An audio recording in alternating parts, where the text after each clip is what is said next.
안녕하세요. 반갑습니다. 일주일 만에 뵙는데요. 자, 그러면은 오늘 강의를 해주실 김호영 교수님이신데요. 양력을 소개해드리겠습니다.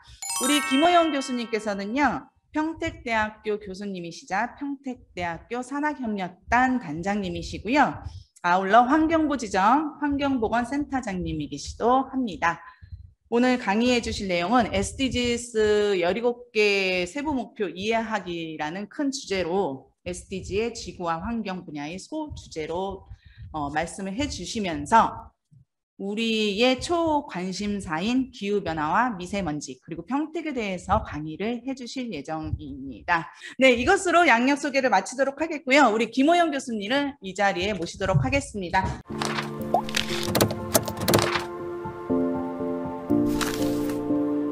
네, 안녕하세요. 평택대학교 김호연입니다. 아까 우리 선생님께서 소개해 주셨는데요. 평택의 유일한 환경 전문가는 아니고요. 네, 여러 사람 중에 한 명입니다. 네. 이장현 교수님 와 계시니까 제가 참 불편하네요. 네. 오늘 날이 이제 완전 초여름인 것 같아요. 네, 오전에 제가 서울에 회의가 있어서 갔다가 또 오후에 한 3건 회의를 하고 지금 왔는데요. 제가 기력이 지금 조금 딸립니다. 네, 그래서 혹시 강의에 힘이 없더라도 좀 양해를 부탁드리겠습니다. 그리고 이 SDG 지속가능 발전대학의 이 야간에 또 낮에 또 다양한 일을 또 하실 텐데 저녁까지 이렇게 강의도 들으시고 열정이 정말 대단하신 것 같습니다. 예. 오늘 또 힘드실 텐데 참석해 주셔서 감사하고요. 제가 또 준비한 자료 보여드리도록 하겠습니다. 같이 좀 공감할 수 있는 내용들도 있으시고 또 그렇지 않은 내용들도 있으실 텐데요. 같이 한번 보면서 해결해 나가보도록 하죠. 네, 제가 주제를 받은 건 기후변화 관련된 내용이고 또 미세먼지 평택 관련된 내용으로 좀 말씀드릴 수 있을 것 같아요. 기후변화, 미세먼지와 관련된 내용으로 그런 부분을 좀 언급해 드리면 되지 않을까라는 생각이 좀 듭니다. 도입부인데요. 여기 수치로 보는, 숫자로 보는 미세먼지 통계라는 내용인데요. 여기 보이는 게 지금 1, 2라고 이렇게 되어 있습니다. 그래서 2012년 통계청 자료이긴 한데 주요 도시의 미세먼지 오염도라고 해가지고 지금 서울이 1위를 차지했다라고 하는 어떤 좀 자극적인 내용으로 수치를 보여드리고자 하기 때문에 지금 이렇게 표현이 됐고요. 런던, 파리, 동경, 워싱턴이 서울보다 늘 미세먼지가 낮다 이런 개념은 아니고요. 네. 이때 좀 이벤트가 좀 이게 기사 자체가 목적하는 바가 있었기 때문에 이런 분위기다라고 볼 수 있고요. 또 요즘엔 이 미세먼지와 관련해서 최근에 사실은 코로나 이슈 덕분에 미세먼지 사업단이 이미 발족해서 많은 사업을 하고 있는데 코로나 이슈에 사실은 많이 덮이긴 했어요. 그래서 올해도 미세먼지 주의보 경보가 일부 있었음에도 불구하고 코로나 시국 자체가 워낙 위중하고 엄중하다 보니까 지금 사실 미세먼지 얘기 요즘 쑥 들어간 것 같아요. 그런 게 언제 쪽이었냐면 또 IMF 때였죠. 그때가 제가 이제 대학 졸업반 시절이었는데 IMF 겪고 나서 이 삶의 질 이런 부분은 이제 IMF 겪을 때는 경험할 수도 없었던 그런 부분인 것 같습니다. 그래서 지금도 워낙 코로나 시국 자체가 엄중하다 보니까 유해물질의 노출 살짝 뒷전으로 간 것 같긴 해요. 네. 그런 가운데 이제 최근 한 4, 5년간 국내 이슈가 미세먼지 쪽으로 많이 갔고 그게 기후변화가 한 몫을 차지하고 있는 건 우리가 상식적으로 많이 알 수 있는 내용이라고 볼 수 있습니다. 숫자로 보는 미세먼지 통계 추가적으로 좀 볼까요? 21일이라는 수치가 나왔는데요. 여기에 보면 호흡기 질환 발생 평소보다 21% 증가한다라고 하는 거고요. 미세먼지 단위 노출당 증가했을 때 호흡기 질환이 21% 증가한다라고 하는 거고, 그와 관련돼서 이제 스페시픽하게는 천식 환자가 13% 증가. 아무래도 호흡기 쪽 질환자들이 입자에 대한 노출 민감도가 높기 때문에 또 그런 부분들이 있습니다. 그리고 대기 오염 하시는 분들은 이미 이 미세먼지 대기 오염하고 우울증, 자살에 대한 연구들도 이미 국외 학회지에 게재가 많이 되어 있어요. 그래서 최근에도 이제 이런 여러 가지 이슈들이 함께 복합적으로 나오면서 미세먼지가 높아질 때 자살률이 9% 정도 증가한다는 통계 자료들도 있습니다. 그래서 이거는 명확하게 학술적으로 근거를 남기지는 못했지만 연관성에 대해서는 충분히 뭐 학술적으로 근거가 있다 이렇게 얘기를 할 수 있고요. 0.06이라고 되어 있는데 아까도 우리 그 수강생 중에 아기가 잠시 나왔었는데 임신 중에 미세먼지 10 마이크론 per 큐빅미터 증가하면 태아의 허벅지 길이가 감소를 한다는 연구 결과도 있었어요. 이게 0.03에서 0.06cm 정도 감소한다라는 결과도 있어서 뭐 아무래도 어머님들은 내가 임신 중에 나의 어떤 노출 환경으로 우리 태아에 영향을 미칠 수 있구나. 이거는 있는데 이미 검증이 되어 있는 상황이고요. 환경 호르몬과 관련해서도 뭐 이미 검증이 되어 있는 내용이다 이렇게 보시면 될 것 같습니다. 그래서 조금 이슈를 띄우기 위해서 저희가 숫자로 보는 부분들을 좀 보여드렸고요. 여기에 또 뭐 430만 명이라는 부분들도 있고요. 사실은 여기서 이제 미세먼지 얘기할 때 제가 이제 주로 대기 쪽 얘기를 하고 실내 쪽 얘기도 일부 할 텐데 사실은 요즘 코로나 시국이라 실내에서 머무는 시간이 더 많아진 것 같아요. 그래서 이전보다 요즘 뭐 외부에 나가는 것도 좀 자유롭지가 않은 상황인데 미세먼지가 전 세계보건기구 WHO에서 볼 때도 전 세계에서 한 700만 명 정도가 공기오염으로 의해서 사망을 한다라고 하는 결과들도 일부 있습니다. 그리고 미국의 암학회에서 초미세먼지 10 마이크론 per 큐빅마다 증가할 때 호흡기 문제로 인한 사망이 12% 증가, 심혈관계 질환, 뭐 신부전증, 뭐 이런 부분들도 영향이 있다 이렇게 얘기가 나왔습니다. 그리고 요거는 뭐 조금 충격적일 수도 있는데요. 84분이라는 수치가 있는데요. 여기서 보면 미세먼지 예보가 매우 나쁨일 때, 매우 나쁨일 때 성인 남성이 1시간 동안 걸어다니면서 마시는 미세먼지 양이 한 58 마이크론 per 큐빅미터 정도 되는데 이거는 8평 남짓한 밀폐 공간에서 2000cc 디젤차 매연을 84분가량 흡입하는 것과 같다라는 어떤 연구 결과도 수치를 보여준 적이 있어서 이거는 뭐 굉장히 좀 충격적이죠. 네. 이렇게 비유를 해서 미세먼지의 위험성 자체가 이 부분이 검증이 되었건 그렇지 않던 이슈는 충분히 될 수 있을 것 같다라고 말할 수 있을 것 같아요. 그리고 이 부분은 굉장히 공감들 많이 하실 거예요, 사실은. 미세먼지가 높을 때 창문을 닫아야 될까요? 열어야 될까요? 이거는 사실은 뭐 좀 케이스 바이 케이스인데요. 실내 오염 소스가 많다라고 했을 때는 창문을 여는 게 맞고요. 단순하게 얘기해서. 그리고 외부 공기가 굉장히 나쁠 때는 문을 닫아 놓는 게 맞습니다. 심플하게는. 그런데 이제 이게 환기가 먼저냐, 미세먼지 유입을 막는 게 먼저냐, 이거 정답은 없는데요. 케이스 바이 케이스다 보니까. 그런데 일부 이제 시설에서 뭐 헬스장이라든지 뭐 이러한 곳에서 설왕설래 이 가지고 있는 정보가 다르다 보니까 그 부분에 대해서 환기를 해야 돼, 하지 말아야 돼 이런 업장에서 이런 어떤 여러 가지 좀 논란이 있다라고 하는 뉴스거리를 여기 2015년 4월 7일자에 게재된 사회면에 게재된 부분들을 좀 보여드리기도 합니다. 아마 이런 부분들 많이 겪으셨을 거예요.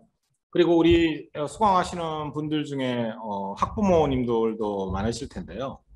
보면 이제 요즘에 미세먼지가 좀 극성을 하면서 학교에 실내 체육관을 많이 만들고 있어요. 왜냐하면 애들이 운동장에서 뛰어놀지 못하기 때문에 강당이나 이런 데서 뛰어놀게 하려고 그렇게 하고 있는 상황이죠.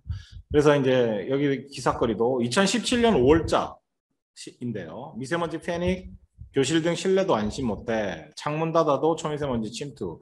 아무래도 최근에 지어진 학교들은 관계없는데 뭐 20, 30년 된 그런 학교들은 건물의 창문 기밀도가 굉장히 떨어지기 때문에 미세먼지 자체가 마이크로한 거라고 이미 나와 있는 거잖아요. 그러니까 눈에 보이지 않는 것들이기 때문에 그 기밀도가 낮은 건물에서는 이런 부분들이 침투돼서 노출될 수 있다. 라고 하는 거죠. 그래서 여기서도 창문이나 문을 닫더라도 외부 오염물질이 실내에 들어오는 것을 완벽하게 막기는 어렵다라고 하는 부분들을 얘기를 하고 있는 상태입니다. 자, 그리고 뭐 우리 수강생분들도 대중교통 많이 이용하실 텐데요. 사실 여러분들 그 기사 미세먼지 흑성일 때 제일 많이 나오는 또 아이템 중에 하나가 대중교통이에요. 대중교통. 미세먼지 주의보 경보 시에 내가 대중교통을 버스를 타거나 또 지하철을 탈 때 어느 정도 노출이 되냐라고 하는 부분에 대해서 굉장히 좀 궁금해 하실 거고, 그러면 내가 늘 출근할 때 타는 버스의 미세먼지 상태는 어떻지? 또 지하철 같은 경우 지하철을 탔을 때 나는 주로 4호선을 이용하는데 4호선에서 2호선을 갈아타는데 4호선과 2호선의 미세먼지 농도는 어떨까? 이런 것 좀 궁금해 하실 것 같아요.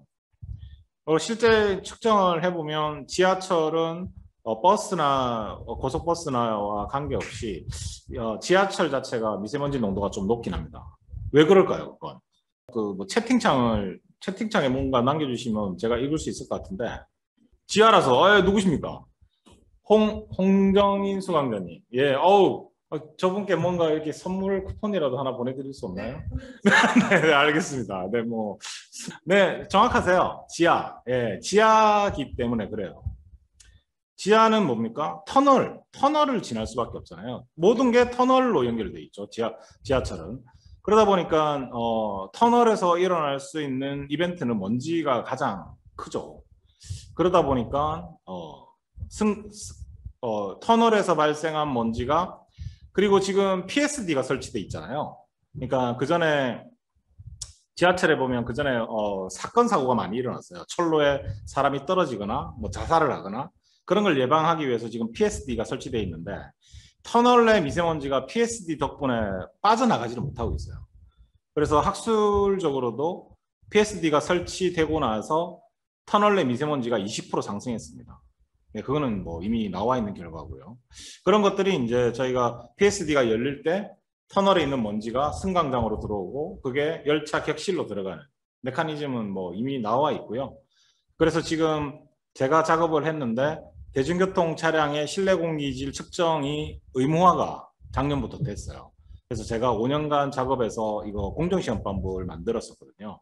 그래서 지금은 이제 모든 그 열차, 고속버스, 지하철은 1년에 한 번씩 실내 공기질을 측정하도록 되어 있습니다. 그래서 지금 국민의 어떤 건강 보호를 위해서 국외에서 하지 않는 국내에서 일어나는 이벤트들이 사실은 굉장히 좀 여러 가지가 많이 일어나고 있다. 근데 우리 국민들이나 시민들이 직접적으로 좀 다가오는 건 그렇게 많지는 않죠, 사실. 예. 그런 부분에서는 뭐 주정부나 뭐 또 지자체에서 많은 노력을 더 해야 될 것 같다. 뭐 이런 생각이 좀 듭니다. 그 다음에 요것도 이제 재밌는 내용인데요. 사실 여기 제가 그 전에 그 추석 때쯤이었던가요? TV조선에서 이제 연락이 와가지고 그 스튜디오 가서 요 주방 조리를 가지고 촬영을 한번 한 적이 있었어요. 그래서 실제로 이게 조리를 할 때 나오는 게 미세먼지다? 라고는 얘기할 수 없습니다. 왜냐하면 모든 게 미세먼지일 수는 없거든요. 하지만 우리가 이제 이 지금 나와 있는 고등어 구이, 삼겹살 구이, 계란 후라이, 볶음 요리, 찌개 요리 다 제가 좋아하는 거네요. 근데 이게 지금 고등어 구이가 거의 국민 생선이잖아요. 근데 고등어 구이 할 때 2290 마이크로암페 큐빅미터 먼지가 나와? 이건 믿을 수가 없는 상황이에요. 이게 전부 다 2290이라는 수치가 PM 2.5는 아니에요. 미세먼지는 아니에요.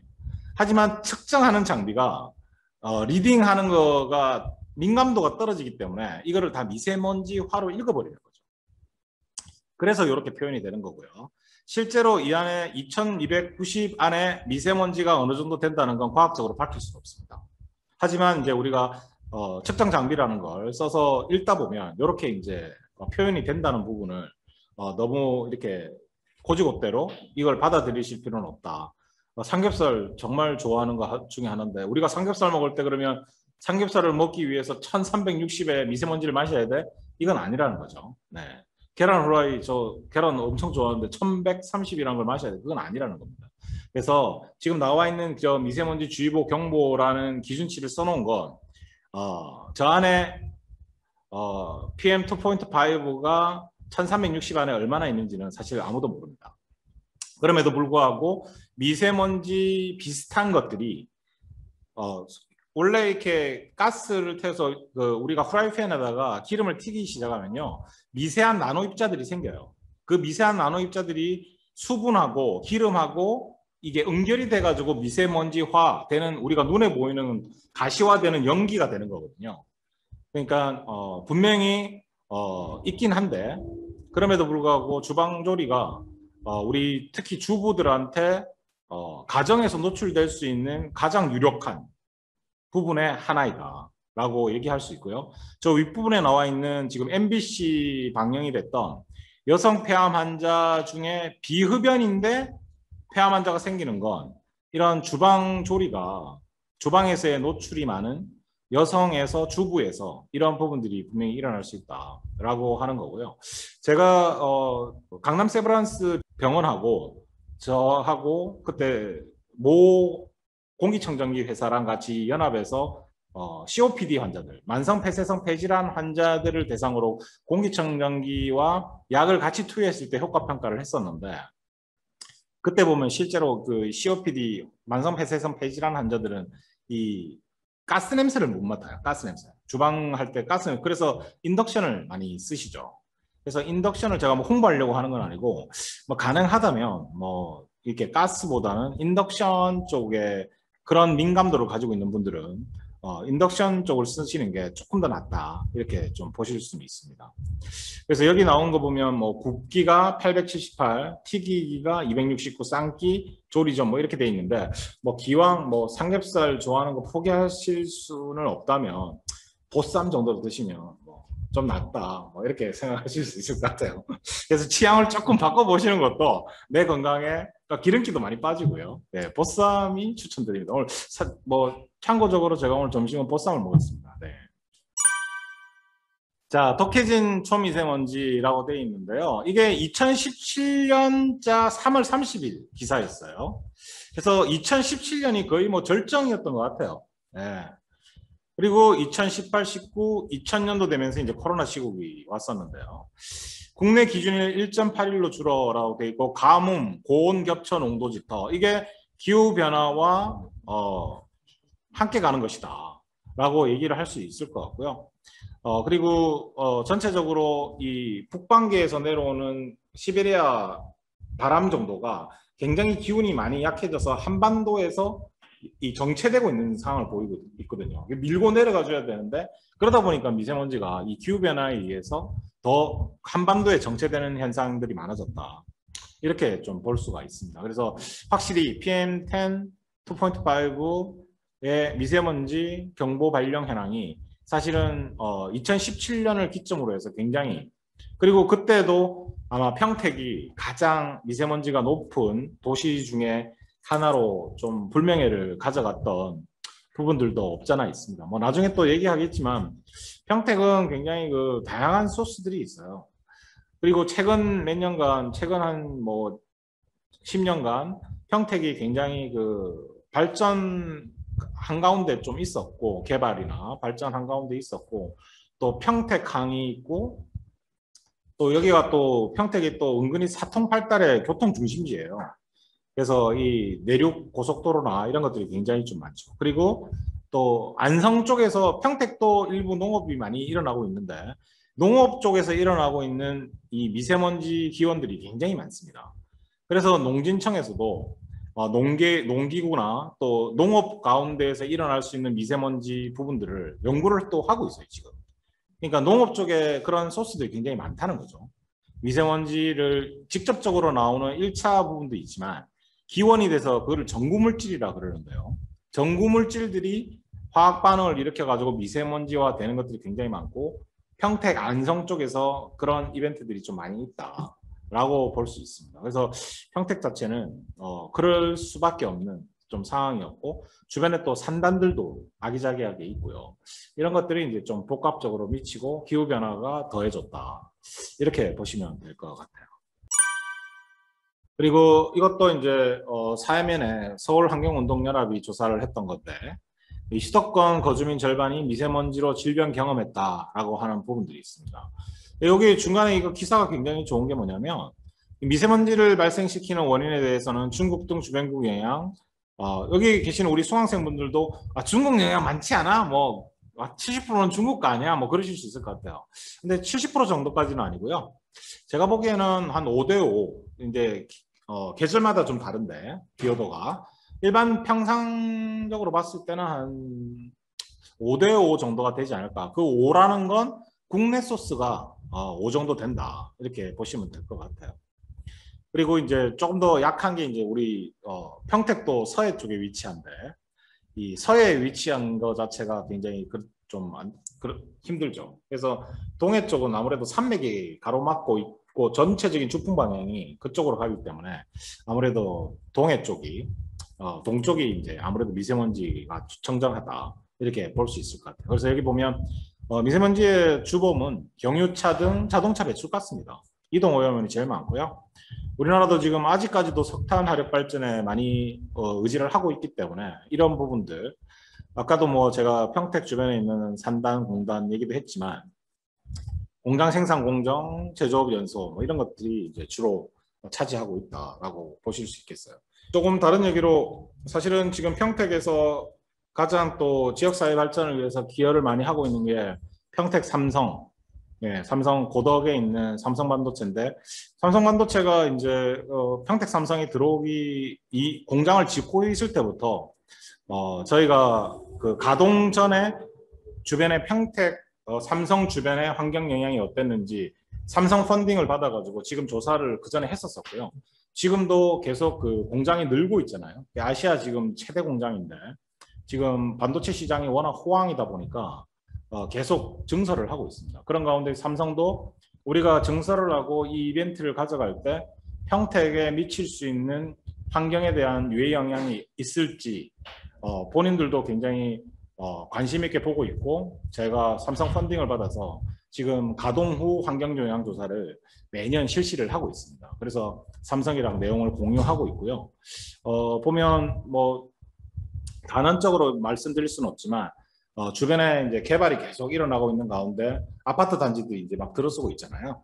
그러다 보니까 뭐 삼성도 걱정을 하는 게 그 아파트 주민들이 이 삼성으로 인해서 어떤 유해 영향 뭐 이런 거 받을 수 있지 않을까라는 데이터베이스를 계속 축적해 놓고 있다 이렇게 보시면 될 것 같아요. 그래서 그쪽은 이제 지금은 그 삼성으로 인한 이벤트 이런 거보다도 사실은 주변이 개발을 계속 하고 있다 보니까 토사 유출 뭐 여러 가지 그리고 원래 생태계 자체를 보니까요 공장이 들어오기 이전부터 그쪽 생태계가 그렇게 썩 좋지는 않아요. 네. 그래서 토양 유해성 평가를 해보면 굉장히 그 뭐 빨주노초로 표현해 본다면 지금 한 노란색에서 빨간색 왔다 갔다 하는 그 정도로 그쪽 그 토양 상태나 토질 상태가 그렇게 썩 생태계적으로는 건전한 편은 아니더라라고 지금 파악을 하고 있고 뭐 다이옥신부터 해서 여러 가지 물질들을 지금 많이 보고 있습니다. 그래서 뭐 아직 뭐 괜찮은 수준이고요. 뭐 그 정도로만 말씀드릴 수 있을 것 같아요. 그래서 저도 이제 평택에서 뭐 직장을 이렇게 여기서 다니고 있기 때문에 관심 있게 보고 있는데요. 그것도 이제 나중에 뭐 또 공유 드릴 수 있는 상황이 있으면 또 그렇게 하도록 하겠습니다. 네, 그래서 여기 보면 미세먼지 영향으로 인해서 호흡기 질환, 안구성 질환, 피부 질환 이런 것들이 이제 주로 느끼게 되는데 아무래도 이제 입자성 물질이다 보니까 이 호흡기 질환 쪽에 영향을 미친다라고 많이 봐집니다.